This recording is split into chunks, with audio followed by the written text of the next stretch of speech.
Hello everyone, आज हम discuss करेंगे civil engineering advancement and innovations. मतलब सिविल इंजीनियरिंग की फील्ड में क्या क्या नए नए ऐसे टेक्नोलॉजीज आए हैं जिसकी वजह से थोड़ा प्रगति हुआ है इन कंस्ट्रक्शन। इंजीनियरिंग में इनोवेशंस तो होते ही रहते हैं, मतलब नए नए टेक्नोलॉजीज आते रहते हैं एंड एडवांसमेंट होता ही रहता है। तो सिविल इंजीनियरिंग भी उसमें पीछे नहीं है, वो भी एक it is always been at the forefront in innovation. So आजकल जितना एनवायरमेंटल चैलेंजेस आ रहे हैं, क्योंकि एनवायरमेंटल पॉल्यूशन इतना बढ़ रहा है, तो सस्टेनेबल इंफ्रास्ट्रक्चर एंड एनवायरमेंट में जितना हार्म हो कम हो उस टाइप का इंजीनियरिंग कंस्ट्रक्शन करना इट इज़ वेरी इंपॉर्टेंट। तो जो भी ओल्ड प्रॉब्लम्स है उसके लिए न्यू सॉल्यूशंस प्रोवाइड करना, कटिंग एज मतलब कि कुछ अच्छा material, eco friendly material provide करना, इनोवेटिव डिजाइंस प्रोवाइड करना। सो इफ अगर हम लेटेस्ट एडवांसमेंट देखें इंजीनियरिंग में, तो it is very essential that कि वो ज़्यादा more resilient, efficient and sustainable future provide करें, उस टाइप के कंस्ट्रक्शंस होने चाहिए। So we will discuss some remarkable advancement and innovations in the field of engineering that are self-healing concrete, 3D printing, photovoltaic glaze, BIM, kinetic footfall, drone technology, kinetic roads, smart cities, IoT, then solar roadway concepts, transparent wood, modular construction। ये limited list नहीं है, इससे भी बहुत ज़्यादा advancement हो ही रहा है, पर हम उसको थोड़ा डिटेल में या फिर ब्रीफली जानें। Self healing concrete.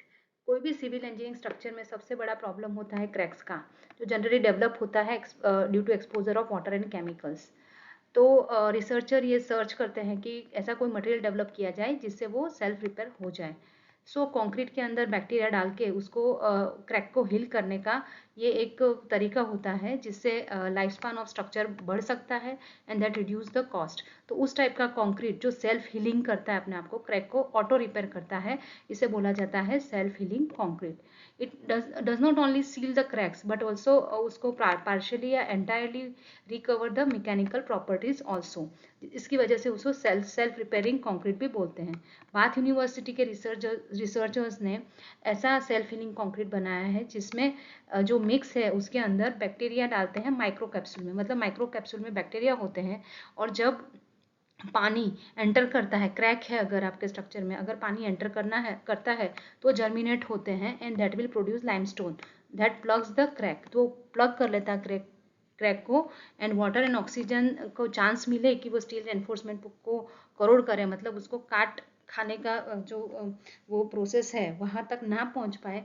ऐसे ये पानी का यूज जो होता है वो जर्मिनेशन के लिए होता है, लाइमस्टोन प्रोड्यूस होता है, वो क्रैक को हील करता है। नेक्स्ट है 3D प्रिंटिंग। तो ये भी बहुत ही ग्राउंड ब्रेकिंग टेक्नोलॉजी है that allows a very rapid construction of structure. वो जो है मटेरियल जो है वो डिपॉजिट करता है layer by layer and that reduce the waste and it saves the time and resource also. तो मेजर एडवांटेज की जब हम बात करते हैं, तो सबसे पहला तो स्पीड। जो घर बहुत दिनों में बनता है वो बहुत ही कम डेज में हम 3D प्रिंटिंग से बना सकते हैं। Here you can see one GIF how layer by layer material is deposited. Next is waste reduction. जितना चाहिए उतना ही मटेरियल यूज होता है, इसकी वजह से आप पोटेंशियली जीरो वेस्ट बिल्डिंग बना सकते हैं as far as material is concern. Then design freedom भी मिलती है। जो डिजाइन बहुत ही कॉम्प्लेक्स होता है, जो अनअटेनेबल और टू एक्सपेंसिव हो जाता है, लेबर इंटेंसिव हो जाता है इन द कन्वेंशनल मेथड, वही 3D प्रिंटिंग से बहुत ही अच्छे से इनोवेटिव वे में और क्रिएटिव वे में आप बना सकते हैं। Then it reduce the human error, क्योंकि construction would be more programmable and automated होता है। वर्कर्स की इंजरीज, एक्सीडेंट्स एंड फैटलिटीज भी नहीं होती है at the job site. So these are some of the advantage that can be obtain with the help of 3D printing. तो ये भी एक बहुत ही अच्छा इनोवेशन है। Next is photovoltaic glaze. So glazing integrated photovoltaic, मतलब जैसे सोलर पैनल होता है हम घर के ऊपर छत पे लगाते हैं, तो वैसे ही हम बिल्डिंग के काफ़ी जगह हम लगा सकते हैं। So Polysolar company it provides the transparent photovoltaic glaze. जैसे आप यहाँ पे देख सकते हैं वॉल के ऊपर ये PV मॉड्यूल लगाया गया है and that is glazing with glazing. So जो भी सन रेज आता है उसके अंदर से वो इलेक्ट्रिसिटी प्रोड्यूस करता है। So this structural building material that can be used to form the windows, facades and roof, कहीं पे भी आप लगा सकते हैं। एंड अगर नॉर्थ फेसिंग का आपका बिल्डिंग है, वर्टिकल वॉल है, तो भी वो प्रोड्यूस कर सकता है इलेक्ट्रिसिटी। एंड अगर वो डबल ग्लेज्ड है या फिर अगर इंसुलेशन किया गया है, तो हाई टेम्परेचर भी प्रोवाइड करता है, तो वो अच्छी energy. So energy efficient building के लिए this kind of photovoltaic glaze, so पूरा बिल्डिंग सोलर पैनल की तरह काम करने लगेगा। So this is also one of the major advancement. Next is building information modelling. So it is an intelligent 3D model based process है that allows the architect, engineers and construction professional to have the insight and tools to more efficiently plan, design, construct and manage the structure or building and infrastructure digitally। मतलब अगर आपको digital form में पूरा building आपको देखना है तो आप BIM का यूज़ कर सकते हैं। मैंने BIM पे एक शॉर्ट्स भी बना के रखा हुआ है, दैट यू कैन रिफर। सो जितने भी हमारे स्टेक होल्डर्स हैं वो बहुत ही एफिशिएंटली पूरा बिल्डिंग का जो भी है प्रेजेंटेशन वो प्रॉपरली देख सकते हैं, उससे एरर मिनिमाइज होती है एंड ऑप्टिमाइजेशन ऑफ रिसोर्स होता है। ऐसा फ्लोर डिजाइन किया जाता है जो हार्नेस करता है एनर्जी ऑफ फुटस्टेप। अगर आप उसके ऊपर चलते हैं तो ये फ्लोर एनर्जी जनरेट करता है। So it is generally utilize indoor और आउटडोर, जहाँ पे हैवी ट्रैफिक हो, पेडेस्ट्रियन का मतलब जहाँ पे चलने वाले लोग ज़्यादा हो, using an electromagnetic induction process and then flywheel energy storage. तो जो भी एनर्जी होती है वो हम उसको स्टोर कर सकते हैं। तो जहाँ पे भी जैसे कोई ट्रांसपोर्ट हब है जहाँ पे बहुत सारे लोग दिन में आते जाते रहते, तो उनके फुटस्टेप से एनर्जी जनरेट होता है। सो इस टाइप का डिप्लॉयमेंट किया गया था फुटबॉल पिच पे रियो डी जेनेरो में, जिसकी मदद से वो फ्लड लाइट चलाते थे उनकी पिच पे। और also it has been temporarily installed outside London Canary Wharf station powering the street light के लिए। तो जहाँ पे भी लोग आ रहे हैं तो उनके ये जो फुट स्टेप है उनके थ्रू एनर्जी जनरेट करने का जो सिस्टम है that is called as kinetic footfall. तो फ्लोर ऐसा डिजाइन करते हैं। Next is drone technology. So nowadays there is a major application of drone in all the field. So civil engineering में बहुत सारा आप उसमें एप्लीकेशंस देख सकते हैं, जैसे एरियल सर्वे के लिए यूज़ कर सकते हैं, inspection of site, data collection, monitoring of site. आप अपनी एक जगह पे बैठ के ऑफिस के अंदर पूरा का पूरा इंस्पेक्शन कर सकते हैं लार्ज साइट का, उसका प्रोग्रेस आप ट्रैक कर सकते हैं, मटेरियल सप्लाई के लिए यूज़ कर सकते हैं। So that improves the safety, it reduces the cost and offer more comprehensive view of the project site. तो पूरा प्रोजेक्ट का मॉनिटरिंग आप इफेक्टिवली कर सकते हैं। ड्रोन टेक्नोलॉजी पे मैंने बहुत सारे वीडियोस बनाए गए हैं for each and every applications that you can refer. Next is kinetic road. The utility of kinetic energy potential in roadways, it is explored by Italian startup Underground Power। तो इस company ने क्या develop किया है, एक technology which is called as Libra, a tyre like rubber paving. जैसे आप देख सकते हैं कि जैसे टायर होते हैं उस टाइप का ये रबर पेविंग बनाया गया है। And it is for the roadway as well as for rail load as well as this runway. मतलब तीनों जगह से, रेलवे से, रोड से या फिर एयरपोर्ट पे भी आप उसको लगा सकते हैं। That converts the kinetic energy produce by moving vehicle. जो भी व्हीकल उसके ऊपर से मूव होता है उसको वो काइनेटिक एनर्जी को प्रोड्यूस करता है by moving vehicle and that convert into electrical energy. जब भी it operates on the principle that braking car dissipates the kinetic energy. जब भी हम ब्रेक लगाते हैं कार को तो वो काइनेटिक एनर्जी डिसिपेट करता है और उसी काइनेटिक एनर्जी को इलेक्ट्रिकल एनर्जी में कन्वर्ट किया जाता है एंड देन उसको इलेक्ट्रिक ग्रिड में ट्रांसफ़र किया जाता है। And also they are doing some innovations ताकि रोड सेफ्टी बढ़े एंड उसको अपग्रेड किया जाए और सस्टेनेबिलिटी के लिए रोड कंस्ट्रक्शन में उसको ज़्यादा यूज़ किया जाए।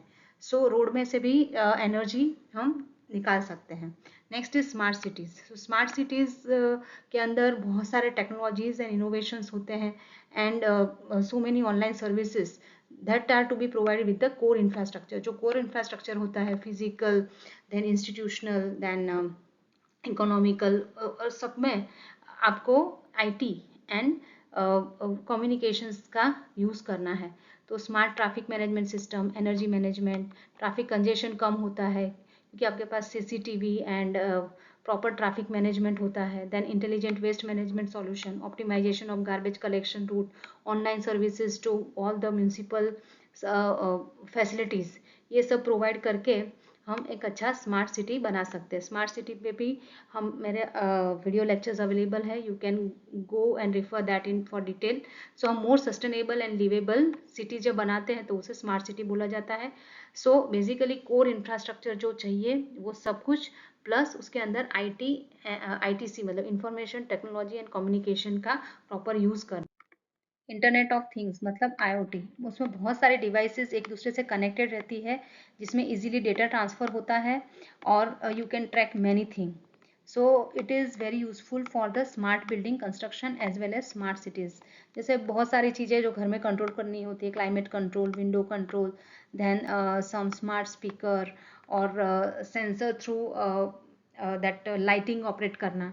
तो ये सब आप उसके अंदर कर सकते हैं. तो smart machine can also be invented and that can run and maintain on their own, specially for the repetitive task. जो रिपीटेटिव टास्क है उसके लिए आप स्मार्ट मशीन्स बना सकते हैं. Also you can have the exact location of a particular area जो dangerous है, तो वहाँ पे एक्सीडेंट्स भी आप रोक सकते हैं. तो ऐसे स्मार्ट टेक्नोलॉजीज का यूज़ करके हम smart building and smart cities बना सकते हैं.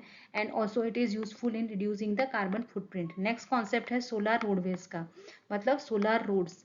जो हम फोटोवोल्टेक टेक्नोलॉजी का यूज़ करते हैं सोलर पैनल में, वही यहाँ पे रोड पे लगाया जाता है and that can generate energy. So these roads they capture the sun's energy and convert it into usable power. So road का भी हम यूज़ कर सकते हैं to harness the energy of sun. Next is transparent would. एक नया type का material है, वो ऐसे डेवलप किया गया है by removing the light absorbing lignin from the natural would. Natural would में जो लिग्निन होता है, जो लाइट को एब्जॉर्ब करता है, उसको रिमूव करके बनाया जाता है. वो ट्रांसपेरेंट है. तो here you can see this transparent wood as compare to this. So ये वन टाइप का विनियर होता है जो हाईली ट्रांसपेरेंट है. स्टिल उसका जो स्ट्रक्चरल एंड मैकेनिकल प्रॉपर्टीज है नेचुरल वुड जैसा वो ही रहता है. And it improves the energy efficiency and enhanced aesthetics. Aesthetically मतलब दिखने में भी बिल्डिंग अच्छा लगेगा, एनर्जी एफिशिएंसी भी रहेगी. तो अपने विंडोज़ में, क्लेडिंग में, आर्किटेक्चरल फीचर्स में वहाँ पे आप लगा सकते हैं. And it is a sustainable alternative to our traditional glass. और उसकी इंसुलेशन प्रॉपर्टी भी ट्रेडिशनल ग्लास से काफ़ी अच्छी होती है, ड्यूरेबल भी है, good resistance to shattering and cracking. मतलब मतलब वो क्रैक भी नहीं होता इजीली. सो ये एक थोड़ा रिसर्च स्टेज में है. एंड इफ़ अगर इसमें बहुत ही अच्छा रिसर्च होता है और काफ़ी जगह अगर हम ऐसा वुड बना सकते हैं, तो it will revolutionise the construction industry and contribute to a more sustainable future, क्योंकि काफ़ी एनर्जी एफिशिएंसी इसमें मिलती है. Next is modular construction. तो it includes the building constructed off site using the same material and design to the same standard as conventional on-site construction. जैसे हम on-site पे construction करते हैं, वैसे ही हम off-site पे उसी material से और उसी standard का हम करते हैं.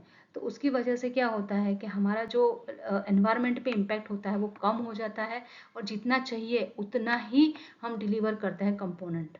So it would be like supplying logistic kind of exercise हो जाती है.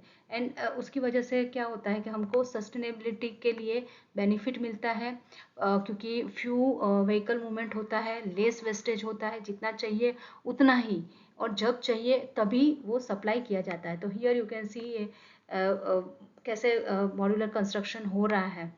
So by using this method up to 70% of the building produced as component के फॉर्म में, जैसे आप देख सकते हैं component के फॉर्म में है, वहाँ पे लाके assemble किया जाता है. And it allows to move towards just in time manufacturing and delivery. just in time जब हमको चाहिए तभी आएगा और वेस्टेज कम हो जाता है. तो इस टाइप का जो कंस्ट्रक्शन है काफ़ी पॉपुलर है यूनाइटेड स्टेट्स एंड यूके के अंदर. एंड चाइनीज डेवलपर ने 57 स्टोरी का स्काई स्क्रेपर बनाया है with the help of this modular construction. So today we have discussed many advancements that has come up in civil engineering field, and these are the references that you can refer for more in detail. So I hope that आपको ये lecture अच्छा लगा हो, useful हुआ हो. तो please like करें, share करें, and please subscribe my channel अगर आपने नहीं की है तो. Thank you.